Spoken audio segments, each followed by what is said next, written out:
আপনাদের বাসার আম গাছের মুকুলগুলি কি একটা একটা করে এই সময় ঝরে যাচ্ছে? এবছর আপনাদের বাসার আম গাছগুলিতে প্রচুর মুকুল আসা সত্ত্বেও সেই মুকুলগুলি যদি ঠিক এইভাবে ঝরে পড়ে যেতে থাকে, তাহলে আপনাদের গাছে আমের সংখ্যা কি দাঁড়াবে তা বলার অপেক্ষা রাখে না। আপনি কি বাসার আম গাছের মুকুলগুলি অসময়ে ঝরে পড়া বন্ধ করতে চান? আপনি কি বাসার আম গাছে ঠিক এই রকম আম ধরাতে চান?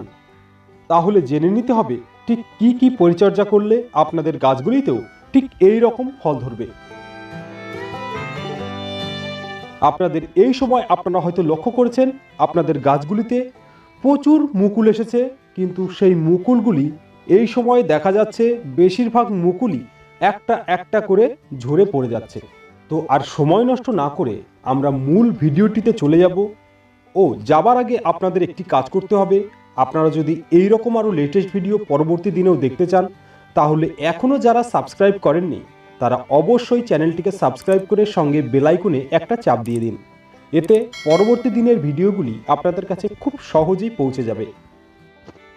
প্রিয় দর্শক, এবছর আপনাদের মধ্যে যেভাবেই আপনাদের আম গাছের পরিচর্যা করুন না কেন, এই বছর কিন্তু আম গাছের মুকুল খুব ভালোই হয়েছে। কিন্তু এখন বর্তমান আবহাওয়া দিনের তাপমাত্রা বেশি, রাতের তাপমাত্রা কম, এবং সেই সঙ্গে রয়েছে কুয়াশার আক্রমণ। আর ঠিক এই রকম প্রতিকূল আবহাওয়ার জন্যই গাছে প্রচুর মুকুল আসা সত্ত্বেও তার মধ্যে বেশিরভাগ মুকুলই ঝরতে দেখা যাচ্ছে। আর এই মুকুল ঝরার সমস্যাটি এখন একটা দুটো নয়, প্রায় সমস্ত গাছেই লক্ষ্য করা যাচ্ছে। তাই এখন প্রয়োজন হয়ে পড়েছে আম গাছের মুকুলগুলি যাতে ঝরে না যায়, তার জন্য আপনাদেরকে কি কি করতে হবে তা জানার এবং সেই অনুযায়ী গাছের পরিচর্যা করার। প্রথমে আমরা জানব আম গাছের মুকুলের ফুলগুলি অসময়ে গুটিতে পরিণত হওয়ার আগেই ঝরে পড়ার পিছনে ঠিক কি কি কারণ রয়েছে। প্রথমত, গাছে ফাঙ্গাসের আক্রমণ। ফাঙ্গাসের আক্রমণ হলে গাছের ফুলগুলি ঠিক এই রকম কালো হয়ে যায় এবং গাছের ফুলগুলিকে ফলে পরিণত হওয়ার আগেই এই রকম ধূসর বর্ণের হয়ে পরবর্তীতে কালো হয়ে এগুলি ঝরে পড়ে। তাই আপনাদের গাছে প্রচুর মুকুল এলেও যদি ফাঙ্গাসের আক্রমণ হয়, তাহলে আপনাদের গাছে আসা অধিকাংশ মুকুলের ফুলগুলি ঝরতে দেখা যাবে। দ্বিতীয়ত, গাছে আক্রমণকারী ক্ষতিকারক কীটপোকার আক্রমণ। ক্ষতিকারক কীটপোকাগুলির মধ্যে যেমন রয়েছে চষি পোকা। এই চষি পোকাগুলি গাছের কচি অংশ, যেমন গাছের এই সময় বেরিয়ে আসা কচি পাতা এবং সেই সঙ্গে গাছের মুকুলের রস চুষে খেয়ে মুকুলগুলিকে দুর্বল করে ফেলে। এর ফলে গাছের ফুলের যে খাদ্যের চাহিদা, সেই ফুল পর্যন্ত সেই খাদ্যটি এসে আর পৌঁছায় না, ফলে সেই ফুলগুলি অসময়ে গুটিতে পরিণত হওয়ার আগেই ঝরে যায়। আমের ফুলগুলি অসময়ে গুটিতে পরিণত হওয়ার আগেই ঝরে যাওয়ার পিছনে শুধু ফাঙ্গাসের আক্রমণ ও কীটপোকার আক্রমণই নয়, সেই সঙ্গেও রয়েছে গাছের প্রয়োজনীয় খাদ্যের অভাব। আপনারা হয়তো জানেন, গাছে ফুল বা ফল ধরা অবস্থায় গাছের খাদ্যের চাহিদা বেশি থাকে। তাই এই সময় যখন গাছের মুকুলগুলি ধীরে ধীরে সবে ফলে পরিণত হচ্ছে, এই অবস্থায় যদি গাছের প্রয়োজনীয় খাদ্য গাছ সংগ্রহ করতে না পারে, তবে স্বাভাবিকভাবেই গাছের প্রচুর মুকুল আসলে কি হবে, তার ভিতরে বেশিরভাগ মুকুলই ঝরতে দেখা যাবে। এবার আসা যাক এই মুকুল ঝরা বন্ধ করতে আপনারা ঠিক এই সময় এমন কি কাজ করবেন যাতে করে আপনাদের গাছে আসা মুকুলগুলি ঝরে না গিয়ে গুটিতে পরিণত হবে। এই সময় যাতে কীটপোকার আক্রমণে গাছের মুকুলগুলি অসময়ে ঝরে না যায়, এজন্য আপনারা আপনাদের গাছে স্প্রে করে দিতে পারেন যে সমস্ত ঔষধগুলি চষি পোকার উপর কাজ করবে, এমন যে কোনো ঔষধ আপনারা আপনাদের গাছে স্প্রে করে দিতে পারেন। যেমন রয়েছে ইমিডাক্লোপিডের কিছু ঔষধ রয়েছে, এগুলি আপনারা সহজেই আপনাদের নিকটবর্তী কীটনাশক ঔষধ বিক্রেতাদের কাছ থেকে সংগ্রহ করতে পারেন। এছাড়াও আপনারা পেয়ে যাবেন ক্লোরোপাইরিফস। এই ক্লোরোপাইরিফস হচ্ছে মূল উপাদান। এই ক্লোরোপাইরিফসের একটি ঔষধ আপনারা পেয়ে যাবেন যার নাম হলো ডাসবান। এই ডাসবান আপনারা আপনাদের গাছে এই সময় স্প্রে করে দিন। এতে করে আপনাদের গাছে আক্রমণকারী বিভিন্ন রকমের যেগুলি চষি পোকা, যেগুলি মুকুলের ক্ষতি করছে, সেগুলি সহজেই দমন হয়ে যাবে।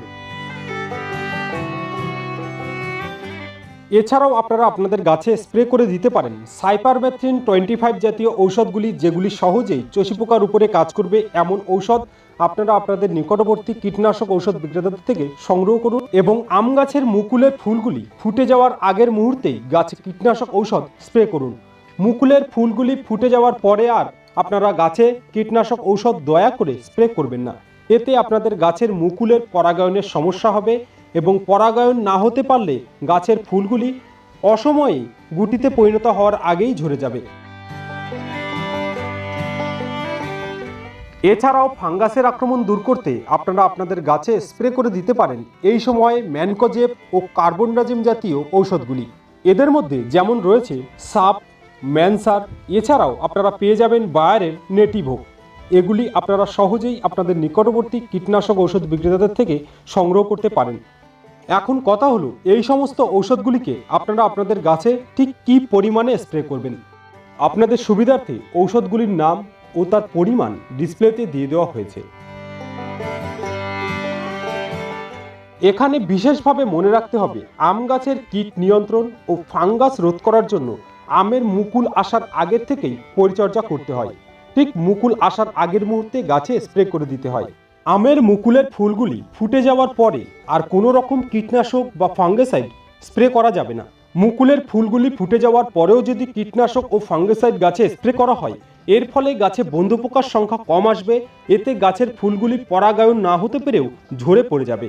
তাই যে সমস্ত গাছের মুকুলের ফুলগুলি এখনো পর্যন্ত ফোটেনি, কেবলমাত্র সেই সমস্ত গাছগুলিতেই এই ঔষধগুলিকে স্প্রে করুন।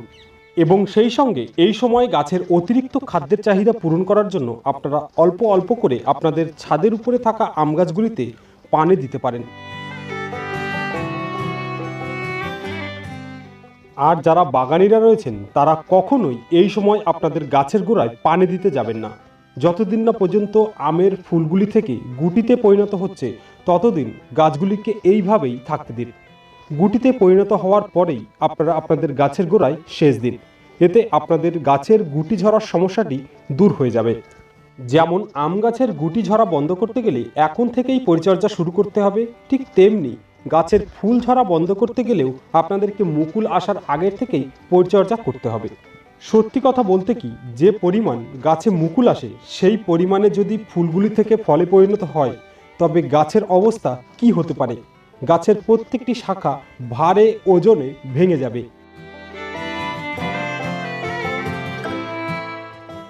মোট কথা, গাছে ভালো ফলনের জন্য অবশ্যই গাছে মুকুল আসার আগে একবার স্প্রে করতে হবে এবং পরবর্তীতে দ্বিতীয়বার স্প্রে করতে হবে যখন গাছের মুকুলের ফুলগুলি ফোটেনি, তখন একবার গাছে স্প্রে করে দিন এবং এর পরবর্তীতে আপনারা তৃতীয়বার স্প্রে করবেন যখন গাছের মটরদানা বা ছোট ছোট গুটি মতন আপনারা দেখতে পাবেন আমের ফলগুলি ধরেছে। এই তিনটি পর্যায়ে গাছে স্প্রে করলেই স্বাভাবিকভাবেই গাছের চষি পোকার আক্রমণ ও ফাঙ্গাসের আক্রমণগুলি কম হয়। এর ফলে গাছের ফলন বৃদ্ধি পায় এবং সেই সঙ্গে আমের ভালো ফলন পেতে পিজিআরও ব্যবহার করা যেতে পারে। বাজারে বিভিন্ন কোম্পানির প্রচুর পিজিআর রয়েছে, আপনারা যে কোনো পিজিআর সংগ্রহ করুন এবং আপনাদের গাছে স্প্রে করুন। এবং সেই সঙ্গে আমের ভালো ফলনের জন্য দ্বিতীয় স্প্রে করার সময় আপনারা আপনাদের গাছে ব্যবহার করতে পারেন বোরন। বোরন আপনারা আপনাদের গাছে খুব সামান্য পরিমাণে লাগে, তাও যদি গাছে স্প্রে করে দেওয়া যায় তাতে গাছের ফলন কয়েক গুণ বেড়ে যায়। আমরা আশা করি এই ভিডিওটিতে যে সম্পূর্ণ পরিচর্যার কথা বলা হয়েছে ঠিক এই রকম পরিচর্যা করতে পারলেই আপনাদের গাছগুলিতেও খুব সহজেই আপনারা প্রচুর আম ধরাতে পারবেন। প্রিয় দর্শক, পরবর্তী ভিডিওতে আমরা দেখব আম গাছের গুটি অসময়ে ঝরে পড়া বন্ধ করতে কি করতে হবে। এই ভিডিওটি যদি আপনাদের ভালো লাগে তবে অবশ্যই ভিডিওটিতে একটি লাইক দিন এবং ভিডিওটিকে শেয়ার করে সকলকে দেখতে সাহায্য করুন। দেখা করব আরেকটি নতুন ভিডিওর সাথে। ততক্ষণ আপনারা ভালো থাকুন, সুস্থ থাকুন। ধন্যবাদ সকলকে।